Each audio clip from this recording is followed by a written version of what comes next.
So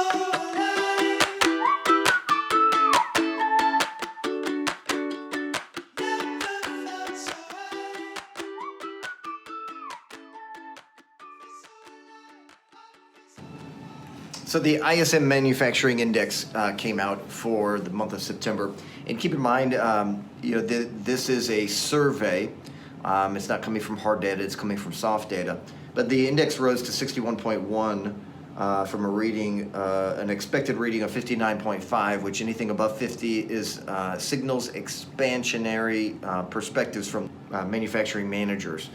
So that's a good indication there. And that some of the complaints and the trouble spots are still the same thing. There's a lot of concern around freight costs, especially oceanic freight costs and troubles there. Labor shortages are still an ongoing issue that they're dealing with. The bottom line is it's the same story that we've been talking about for months, folks. We've got a tremendous amount of demand, but the industries, especially in our nation, are not able to keep up with that demand. And I'm curious too to see how this plays out because there's obviously China's an interesting trade partner with us, and so they've got a tremendous amount of issues going on over there that Xi Jinping is pushing as it relates to his socialist agenda. So we're going to continue to monitor that, but in general, manufacturing's moving in the right direction. We've still got those trouble spots that we're dealing with, so we'll continue to monitor that and keep things moving. Okay, talk to you soon.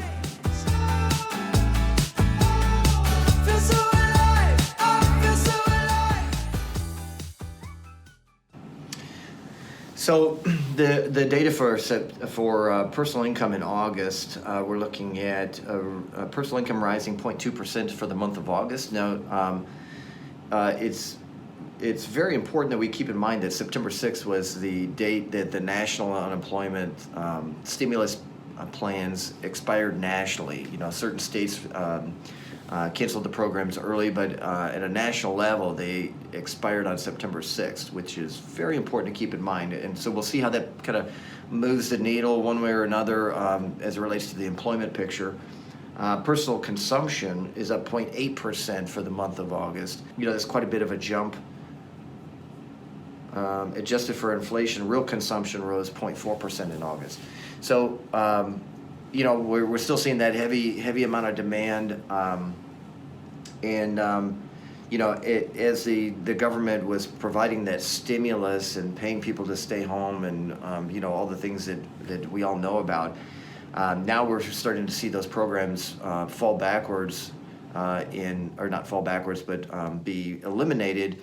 But inflation is still persistent. The supply chain disruptions are still persistent. We've got some real issues going on, and we're going to see how the Fed reacts at the beginning of November. A lot of economists expect that they will announce a schedule, an actual schedule for their tapering on the bond purchases that they're making each month, which I agree with that expectation because the data is just screaming that something needs to be done. So we'll continue to monitor that and see what changes we need to make. Talk soon.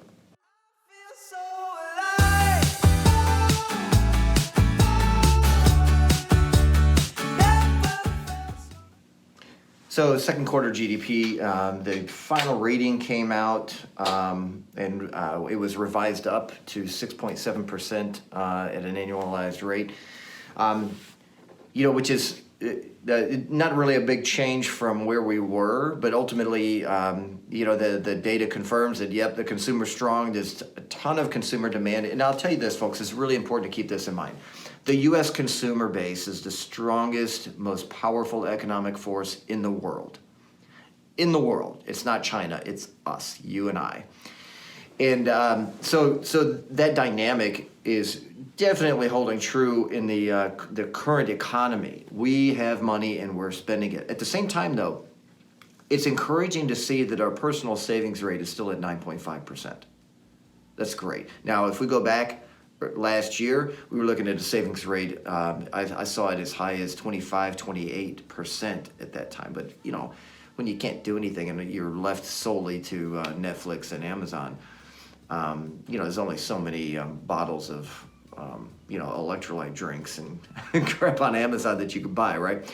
So in general, though, the consumer is very strong. We just want to be cognizant of those headwinds that we do face, because we know that inflation is legit, and it doesn't look like it's going anywhere anytime soon. So there's going to be a little bit of a tug of war, I think, as we move forward, but doesn't mean that we're going to go into recession. It's just, kind of the economy working itself out as we go. So, pay attention to that. I'm curious to see where you guys have really felt the economy's at right now. Are you optimistic? Are you concerned? Let us know in the comments. Okay. Talk to you soon.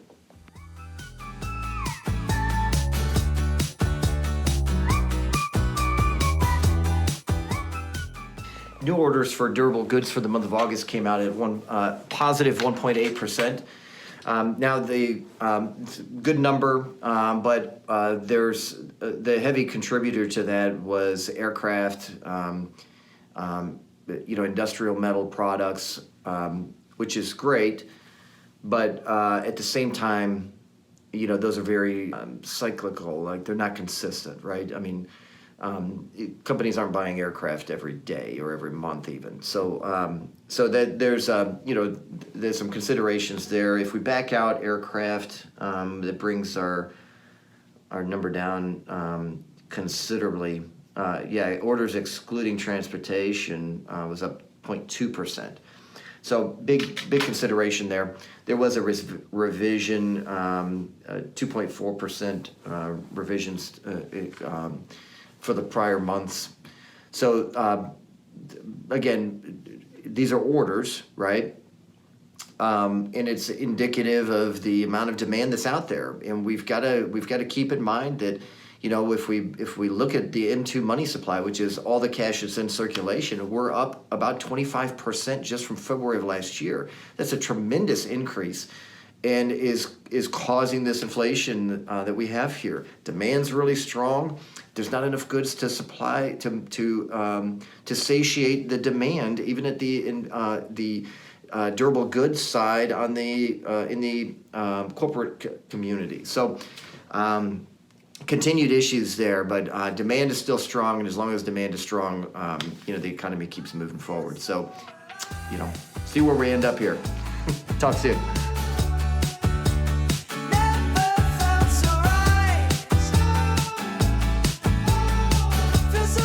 New single-family homes increased 1.5% for the month of August. That's a nice little increase. The amount of inventories went up slightly as well. It would take 6.1 months to sell all the inventory that we have available right now, compared to 6 months under the previous reading, which is healthy. We're still seeing a struggle with the new homes, because we're at an annualized rate of 0.74 million, and we really need about 1.5 million to keep up with just normal economic growth activity. So that's a significant issue, and ultimately, obviously, we've got still some lag as it relates to the shutdowns and the labor issues and the materials issues that we've talked about for a year now. And what we're finding is, because there was such a spike in prices, because builders had to spike the prices based on the cost of lumber and supplies, and now they're starting to actually kind of level that out a bit. New home prices are up 20% from a year ago, and I talked to some builder friends of mine, and what they're doing is they're basically taking a hit on those initial houses from the shutdowns, because lumber prices jumped so much. They know they can't necessarily price up here where lumber prices got to. Now lumber prices have come back down, and they're starting to try to average it out, so that they can still move inventory and not price everyone out of the market. At the same time, still try to make a profit, right? Because they need to make a profit to stay in business. So it's an interesting dynamic playing out in the builder environment right now, but smart builders are going to survive. Smart builders are going to keep moving forward. A lot of builders as well are looking at doing some training programs because they're struggling so much to find knowledgeable employees and contractors that they can pay good wages to. People don't know how to paint a house. People don't know how to, swing a hammer and do, builder trades skills anymore. And so they're looking at setting up their own training programs themselves so that they can get these houses done. So we're going to see a shift in the construction industry, especially on the residential side. It's really interesting to see how it goes. Smart business people are going to make a killing in this industry. So yeah, it's going to be good.